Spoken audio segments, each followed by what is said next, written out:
আমার এই কাউন্টারে এখানে কিছু চাঁদাবাজরা বিগত কিছুদিন ধরে চাঁদা চাচ্ছে, দিচ্ছি না, তারা জোর জবরদস্তি আমার কাউন্টারটা দখল করার জন্য আজকে তাদের লোকজন নাই না, আজকে তারা লোকজনে আমার কাউন্টার জোর জবরদস্তি আমার সুপারভাইজারদেরকে বের করে দিয়ে টাইনা হেসে বের করে দিয়ে আজকে মারধর করে দিয়ে আমার এটা কাউন্টারটা দখল করে তালা দিয়ে গেছে।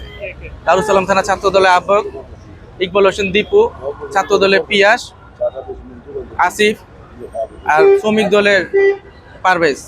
আমার এই কাউন্টারটা তারা জোর জবরদস্তি দখল নিতে চাচ্ছে। এই দেখেন তালা মারি রেখেছে, আমার 30টা গাড়ি যাত্রীরা সকল যাত্রীরা ভোগান্তিতে করতেছে। তারা প্রতিনিয়ত তারা এর আগে আমার কাছে বিভিন্নভাবে চাঁদা চাইছে, তাদেরকে দিতে পারেনি, এদিকে তারা আমার কাছে একটা অ্যামাউন্ট দাবি করছে, তারা দেই নাই। প্রশাসনের আমি 999 ফোন দিচ্ছি, প্রশাসন আইনে আইসা অনেক লোকে ওদের অনেক লোক ছিল, যার কারণে প্রশাসন বইলে গেছে তালা খুলে দিতে, কিন্তু তারা এখনো তালা খুলতেছে না। আমি চাচ্ছি আমার উপরে অন্যায় হচ্ছে, সুষ্ঠু বিচার চাচ্ছি। আমি মাননীয় প্রধানমন্ত্রী তারেক রহমানের কাছে বিচার চাচ্ছি যে আমার এখানে বিগত 6 মাস আগে তারা ঝামেলা করতেছিল, এই ঝামেলার কারণে সেনাবাহিনী ক্যাম্পে বিচার দেওয়া হয়েছিল। তারা বিচারটা করে একটা কাগজ করে দিয়ে গেছে, 6 মাস আগে একটা কাগজ করে দিয়ে গেছে। তা ওদের ওইখানে সেপারেশন করছে, আমারটা এইখানে সেপারেশন করছে।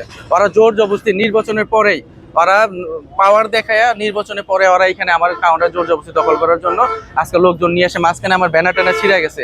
এখন লোকজন আইনা সরাসরি ভাবে দখল করে আমার তালা মারে রেখে গেছে। আমার 30টা বাসে যাত্রী আমার স্টাফ মোস্টাফরা সবাই মাইরে বের করে দিয়ে আজকে আমার কাউন্টার